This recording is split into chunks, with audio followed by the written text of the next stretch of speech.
Hello, everyone, and welcome back to MPO Lead Card Round 2 Back 9 action here at Waco. This coverage is presented by Prodigy Disc. We are at the second stop of the Disc Golf Pro Tour, and we've got BigBarri commentary bringing you all the action. Jeremy Koling, joined by Paul Ulibarri. Glad to be here. We have a complete diverse card, really. Yeah, we do have two schools of thought. Young generation and older generation, and Nikko, Locastro, and Bradley Williams, and they are kind of playing better right now. So let's see what this back nine has in store for us. Gavin's still holding on to that lead that he went to sleep with last night. He is at 15 under par, shooting 4 down the front 9, but Bradley is doing some real good things, man. He's coming up and showing these young guns how to play through the woods of Texas, a place that he is all too familiar with. Hole 10 is a par 4, 591 feet. I think this is pretty much unanimous. One of the best holes on the course. Very pretty. Grass fairways like this are always such an aesthetic, pleasing element to the disc golf course.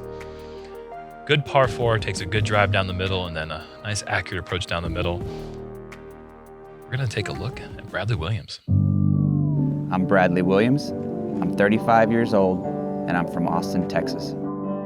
Disc golf is unlike any other game.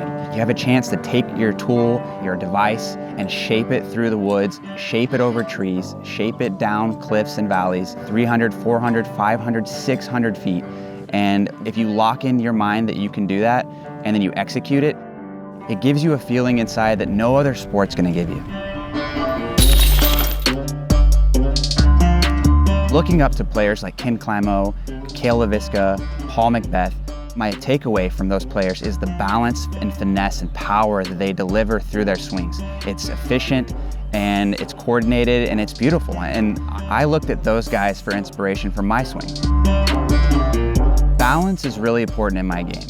Keeping your center of gravity centered and transferring weight from the back to the front of your stroke is really important to me. Not only is balance beautiful, it's essential for longevity. I've had multiple different injuries in different parts of my body, and that's been the main plague for the last 3 years. And it's been tough to not go out and play at a high level. You know, I've had to just rest and recover, really, focus on health. And if there's any advice that I could give to you guys, is to pace the journey. Go through it with intent and dedication, but don't overdo it. The last thing you want before entering a tournament is added pressure. You need to be in the framework and the mindset that is the best for you. That's the only way you're gonna navigate these courses. You have to be just fully committed to what you can do, the best you can do it. We're out here in Waco, Texas. The beast is coming up today. My round 2 game plan is smart disc selection and fully vet whether I really want to throw this shot or I don't. I don't want to be stuck in between. I'm going to choose a shot that I'm comfortable with, and I'm going to focus on executing to my full potential.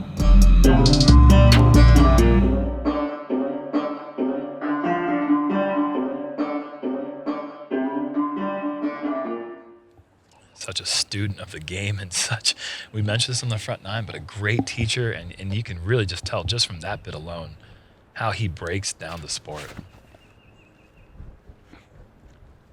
Just another beautiful stroke right there, right down the middle, soft landing. This is one thing that I've mentioned a lot of times on the coverage is I want you guys to notice how when the best players in the world, their disc lands, there's not a lot of left movement or right movement. It's kind of done flying. Gavin breaking this one down the left side of the fairway. If this can avoid a skip left, and that there's a sidearm. Could be doable.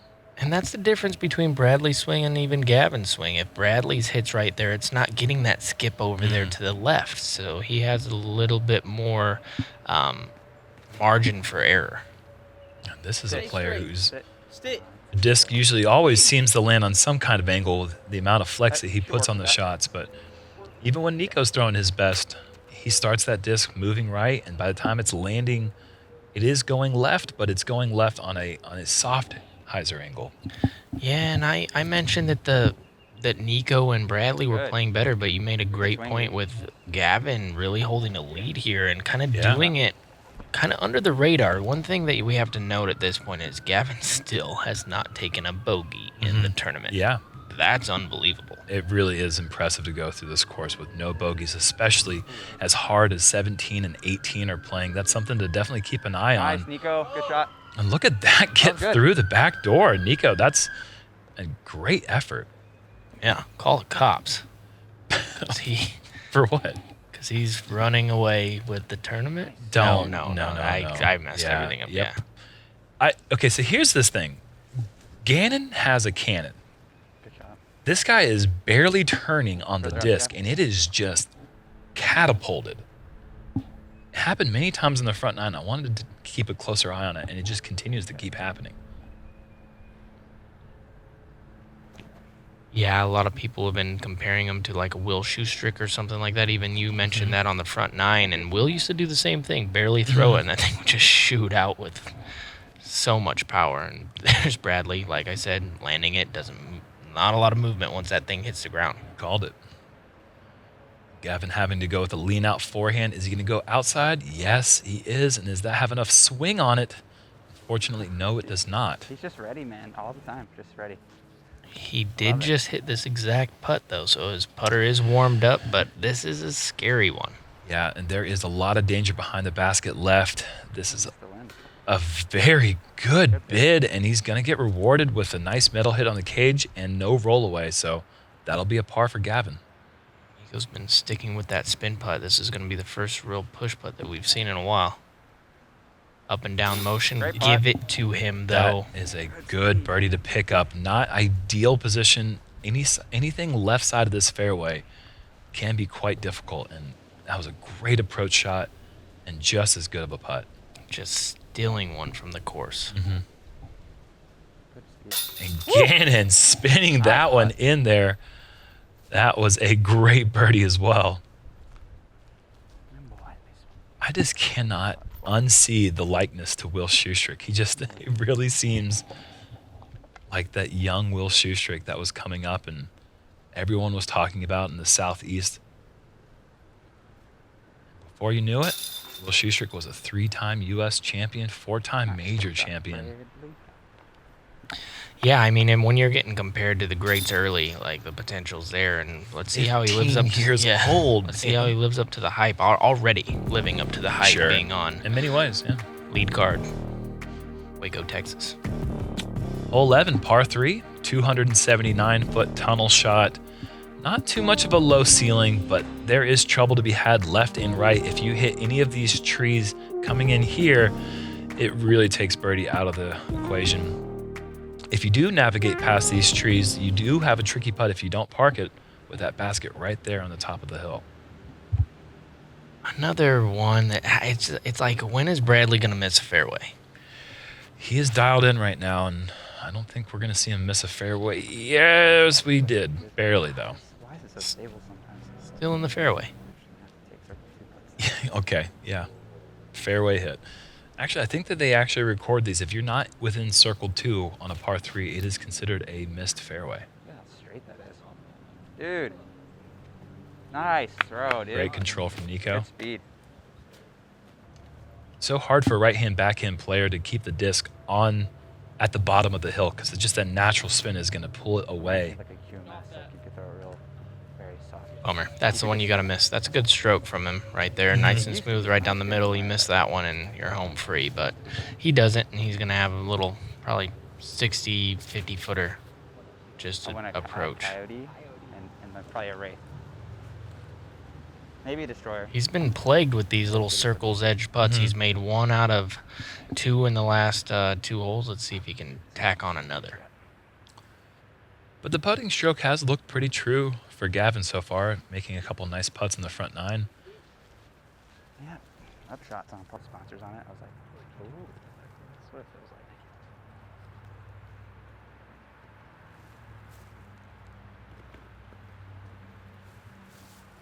Smart layup. Let's see if Gavin can cash in this bonus birdie putt. And just a bit short. So hard to commit to that one because if you don't make it and you do hit metal, you're most likely going to find your next putt at 35 to 38 feet. and in the woods. Nice. What a tool to have both strokes, up and down stroke and the spin stroke from Nikko Locastro. He navigated the open holes really well, making a bunch of those, and now he's in the woods, no wind, and he's able to go back to kind of his comfort up and down stroke. That's, I mean, not a lot of people do that. I was gonna say, who else? What other prominent name in the sport can you think of off the top of your head that can switch so seamlessly back and forth from the spin and push putt mid-round? Ricky Wysocki. I was thinking Ricky Wysocki is the only other name that really comes to mind, and even him, it's really got to be pretty windy for him to switch away from that push putt. But if you want a windy round, like we mentioned on the front nine, this is it. And you're only going to see one more hole in the woods, and it is right here, hole 12, par 4, 609 foot. Anheuser to forehand tee shot. Very important to make this corner and get somewhere up here. That sets you up for a backhand Anheuser with a mid-range. Up this hill, somehow missing these 3 trees that really protect the basket really well. This is a former par 5 for a reason. This hole is very challenging. The 5th hardest hole on the course at a 4.45 average.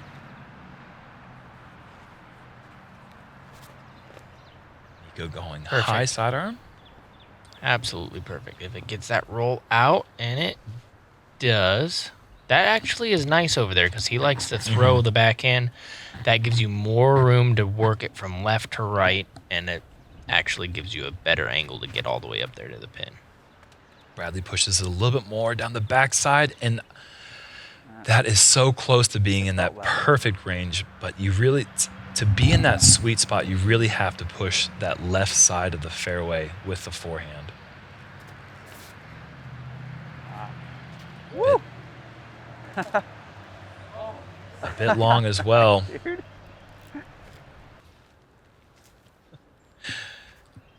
I'm so happy that we mic'd up Bradley Williams for this round. Smooth. This is looking really Straight? nice. Oh, it is also 2 straight. So Nikko, the best forehand drive of the bunch.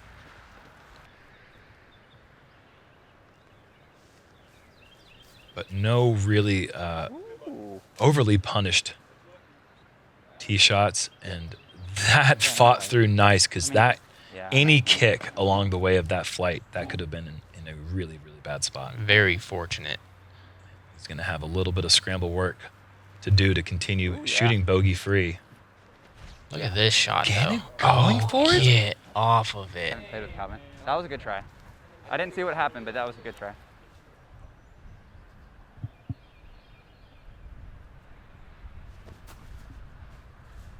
I would say decent.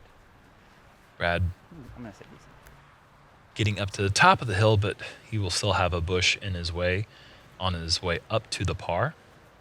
Nikko in position to potentially attack that birdie. This is looking really good.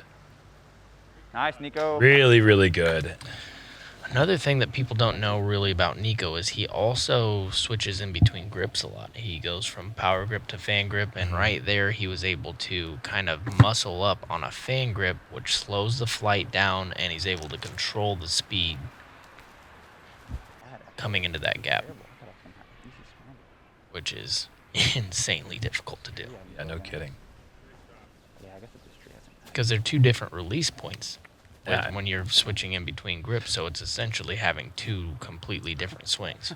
No real surprise that he's able to do that, though, because I really don't know if any player in disc golf has thrown more shots or practiced more putts than Nikko Locastro in the last 20 years. Look at this shot. Even his thumbers land so soft. Yeah. Like, what is That's that? like I made one over here.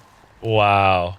I didn't know it was that brutal over there, but Brad able to manage a nice scramble, and Gavin having to make a Let's go. 32-footer to save the par and stay bogey free. It is still intact.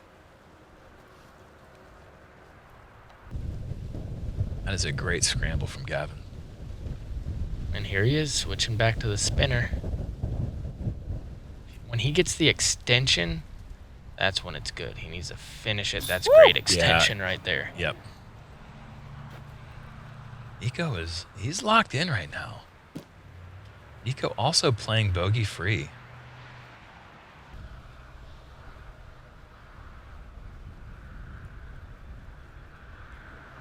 Good putt.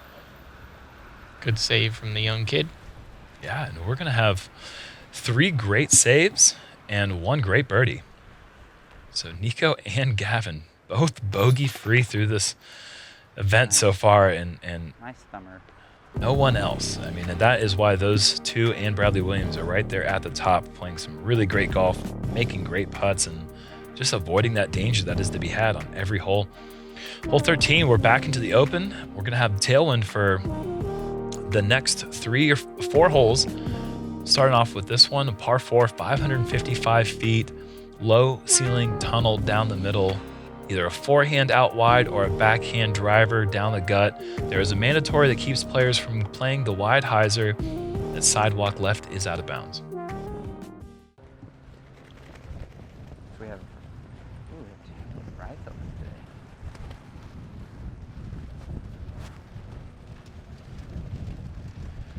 Nikko just playing that out to the left, not going for the big tee shot. I like that play. Nikko not necessarily going for the gusto, just putting himself in a good spot.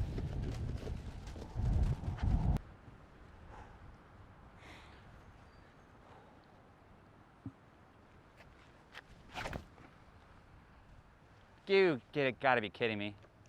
Oh no. He knew right out of his hand what was happening. He really does. It is impressive that he is so tuned into the flight of his disc that he can see a kick coming in which direction it's going. Yeah, if you're gonna throw against the wind, you need to have the nose down and crank on it. Gannon with a beautiful shot, just right up the gut.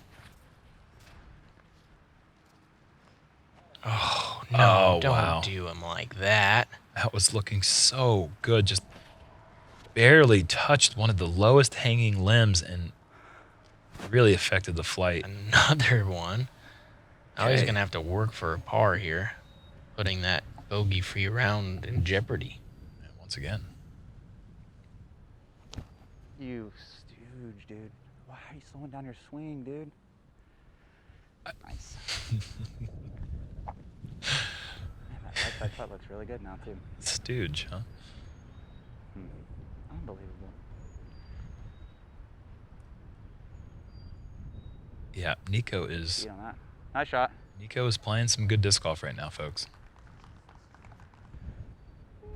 You've got 3 tied at the top at 15 under. Beat it.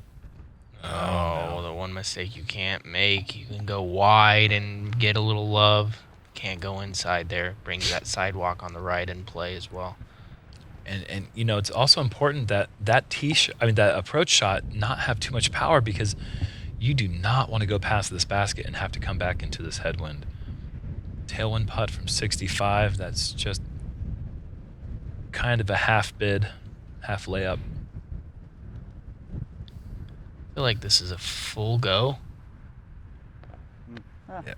And from that range with that style of putt, he needs to start that off about 3 baskets high. Never really gave that one a shot. Nice. But Nikko is going to grab the lead here now. He is at 16 under. Bradley Williams will be dropping a stroke. Choking back when he needs to. Gavin will be moving up to save his par. And Gannon really hanging tight. 1 under. He has a few holes to go to, you know, maybe catch a couple. He's not out of the mix. Our warehouse manager, Dylan, is on vacation this week, so we decided to bring Heather in to keep things running at a high level. She's already had a huge impact on our crew, and overall, they've embraced the changes surprisingly well. No one makes mistakes. We're really happy with how Heather is doing in this new leadership role. Also, don't forget that Kale LaVisca is out there. He is shredding the course as well. He shot a 4 under in the first round, and he is 10 under through 13 holes. So he is off to an incredible start as well. So there is a bunch of guys up there coming after this first place going into the final round. Hole 14 is a par 3, 303 feet.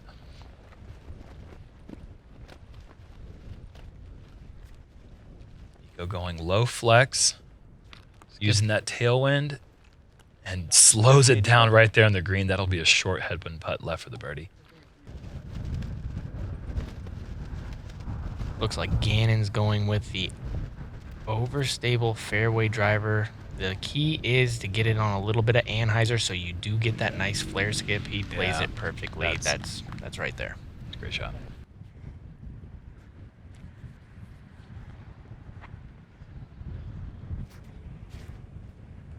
Oh, yeah. Just really great strokes from these guys. Nice Those are nice, controlled hits right before.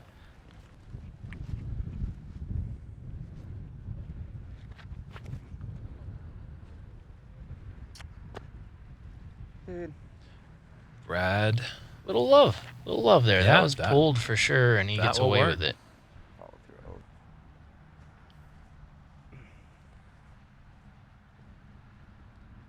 So 4 decent drives into the green, and Gavin first up, and he makes his birdie putt.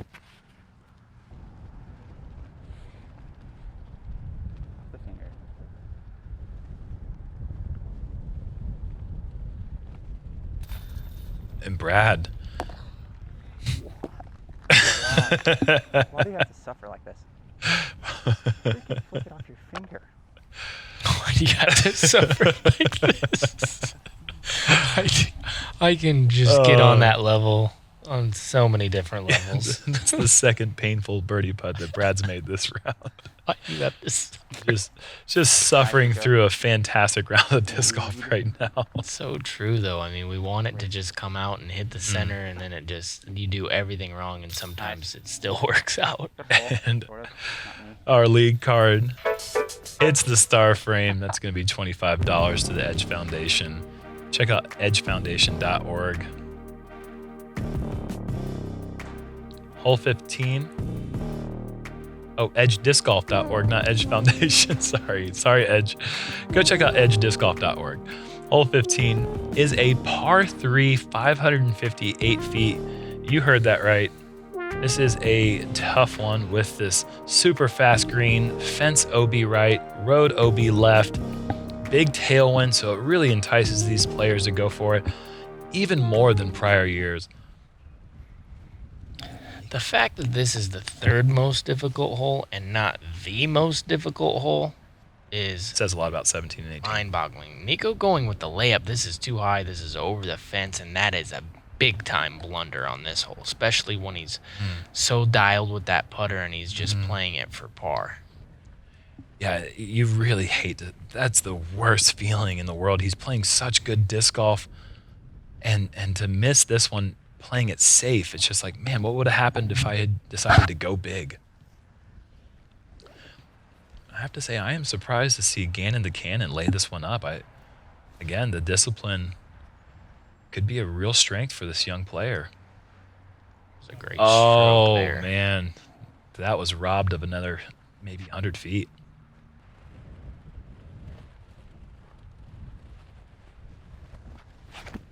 Brad also playing the layup. Not interested in going for the big tee shot this time.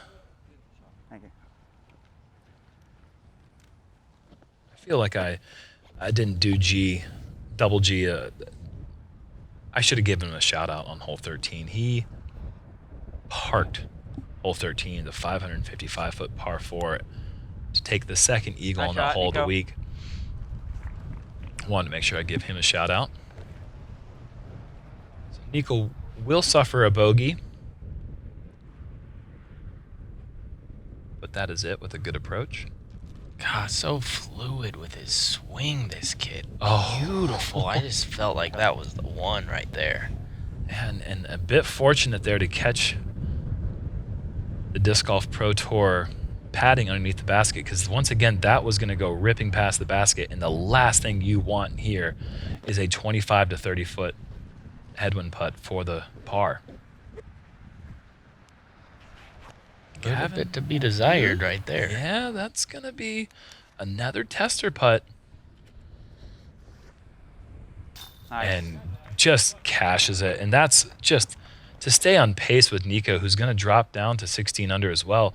It's going to tie him for the lead once again. He is playing some really solid golf. And now he's the only bogey-free round in the tournament. Oh, yeah. Very good point. Brad just smooth and methodical, just plugging his way through this round, picking up quite a few birdies. And even with that bogey, Nikko is 7 under in these conditions. That is just... 3 years ago, that would be 11 under yeah. at this point. Hole 16, par 4, 609 foot. Slightly low ceiling if you try to air it out on the right side. And if you do catch one of these limbs, it could potentially kick you out of bounds over that little sidewalk there. You might see some rollers with this tailwind. Probably going to see just air shots from this group, though. I don't know. But either way, if you want to attack it, roller's probably the most aggressive play. It's the first time we're really going to get to see Gannon rip and just not quite the height he was looking for, but still, he worm burned that for another 150 feet after it touched the ground. I feel like this is the only one that we could maybe see have a chance at this. This is a nice line if it gets under the... And it does. Oh, yeah. Gavin boy. Crushes, and right there he shows you that will be a sizable putt for the Big Eagle. Brad Williams has good distance, but he's not known as an elite distance player, so he's most likely looking at this hole and just saying, how easy can I make my 3? Not interested in trying to push the big distance into the game plan of this situation. Nikko just playing it for that nice little hyzer, putting himself in position as well. I feel like when you get over there on the left-hand side, it really opens up this sidearm play, which you like coming into this green with that right to left kind of tailwind. And good touch. Good speed on that. Really well played with that tailwind, pushing the speed of that disc. He just wants to go racing past the basket. It's so important to get that disc on the ground and let the wind just push it forward, and Nikko does that one perfectly as well. Throwing that thing with the nose up allows the wind to just do all the work for you. Brad also displaying great touch, and we're going to move up to Gavin's eagle run. Is he going to run this, or is he going to just play the smart thing and lay it up? Oh, come on. Well, he's got the lead, and I mean, it just would feel like, it wouldn't even feel like a bogey. It would feel like a double bogey if he were to go for that, race past the basket, and miss the comeback putt. I mean, it's just no... Stomp on their necks. Yeah, you kind of want to see him stomp on their necks sometimes.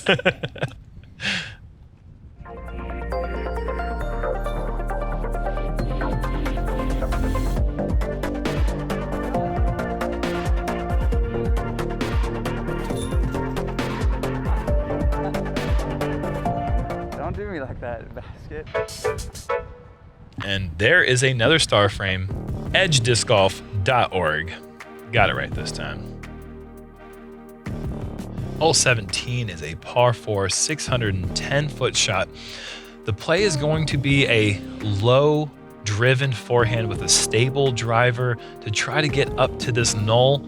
Maybe a backhand turnover with a fairway driver, but very important to keep it low. There is a low ceiling branch on that initial tee. And then from there, you're going to have a left to right screaming 25 mile an hour crosswind coming into this green, which is only 25 feet away from the water. Can't emphasize it enough how difficult hole 17 is.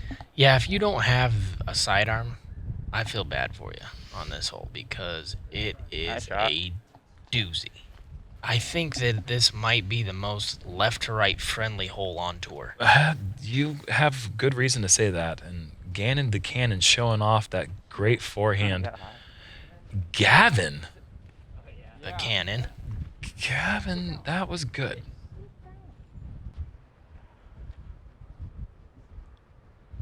Gavin the Javelin. No, that doesn't. No. Brad Williams keeping that a bit wider. And that will be a little bit pinched off on the right side short, but maybe good angle to attack the second shot. Yeah, I think anything on that second shelf, you'll be able to figure it out. Nice, Nikko. Look at this. Such a big part of Nikko's game he's worked on, and the best forehand of the group right Shot, there. Nikko. If his forehand, backhand are both on and he's making his spin and push putt, do we just call it game over? Does Nikko just win? This is perfect. Yeah. Yes, it is. Looks like Brad did have an angle. Wow. Whoa. Okay. Keeping that Learn low from that one. and away from the wind, Go and in. it looks like Gannon has kept it low Oh. and almost just twos it. Just a routine 2 on hole 17 almost. I like how Gannon's just hanging in there. Yeah, You know, totally. totally hanging in there. A little nerves early on the front 9, but then back here he's really kind of just like smoothing along. It really wasn't apparent that nerves were a part of the game. I mean, it just seemed like he was doing his thing, and yeah, he missed one short putt on hole 2, but other than that, I mean, it really just Good shot, Nikko. Good speed. wow, plugging away. And man, we've got 4 putts for birdie on hole 17 right now. Is this really happening? Star frame it. Yeah. Oh no! Oh, wow. No way! What a He just- beautiful putt. No way! Oh. Just stay in there. That is such a scary putt to go for it from that range into the headwind with the water behind. Yeah. Good damn. Gannon I mean, Buhr with the fist pump. yeah, the cannon birdie. Can't you get it? Right?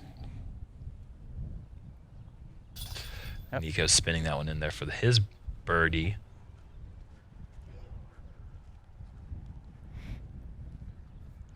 Now do you get it? Okay, nothing. Okay, cool. Cool. Bradley the Cannon Williams with the putt. 3 under on 17 with a Jomez, the star frame 17. I mean, that is just getting work done. 17% of the field. That was Where did you it. get, like, That was able to right here? birdie 17. Oh, my God. We're talking just kinda just watched it off the 51% side. at bogey and above. So basically, the pin blew it. Yeah. I'm Paul Ulibarri with today's Bushnell hole breakdown. You can use the link in the description to pick up the Sport 850 rangefinder for yourself. Hole 18 here at Brazos East is a monster par 3 measuring in at 492 feet that leaves the player with a decision to be made. Do you carry the water at 457 feet or lay up to the skinny landing zone on the left? Last year, the champion decided to go full steam ahead, and that ended up being the birdie that decided it all. Let's see how it plays out. Let's see how the comment section plays out after you just mispronounce the name of the course. Yeah. That's how it's spelt. I'm sorry. You guys can say whatever you want out there. Gannon, great tee shot. There is controversy on how you pronounce it. Apparently, there's multiple ways. There's the local Texas way, and then there's the Way that it's traditional spelled. Spanish. Yeah. Brazos de Dios. Just good shot there by Bradley. Let's get back to the good stuff here. Just giving people what they tune in for. Alternate perspectives. Correct me again, see what happens. Nikko going a bit higher, but very overstable. That's getting down to the ground. Yeah, he's been throwing that disc today, and it, like you said, is very stable. Hole 1, I thought it was gone left, and Just dropped. yeah, right out of the sky. Mr. Bogey Free, another smooth Yep. tee shot. Gavin has been Nice shot. so impressive thus far in the event, and no surprise why he is right there with the leaders.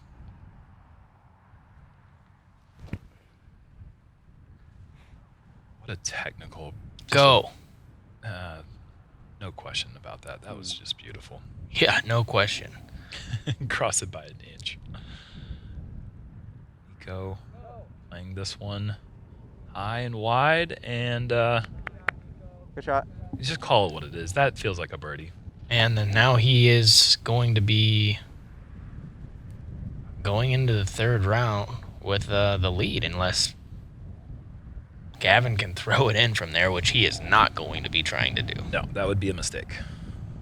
This looks nice. Great mistake. Nice, Gav. Eh. Good speed.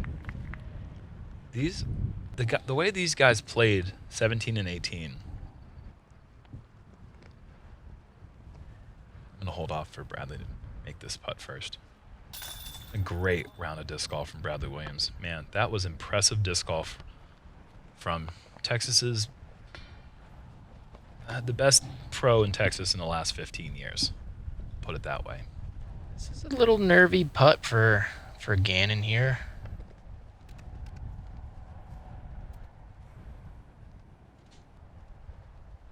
Nice putt.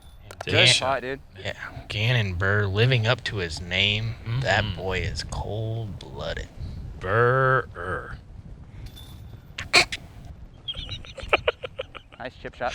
Gavin, what a round, and Nikko, what a round. Dude, 9 nice under. back nine. The conditions got harder from round 1, and I don't think these guys got the memo because they three for me, sir. just chipped along great shots, made great putts all round.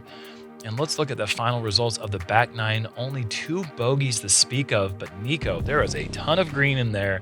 And that last par in 18, that might as well be green as well because that's the only score you're going for. Calvin Heimberg, the only 2 of the day on hole 18. How you go for it in those conditions, I don't know. Kale LaVisca is going to join our lead card in the final round, switching out with Gannon Buhr. It is going to be a race to the finish line. We have a very exciting conclusion to the 2021 Waco Annual Charity Open coming to you tomorrow. We will see you there. Founders Club will be there. I'll be there with them. We'll see you then.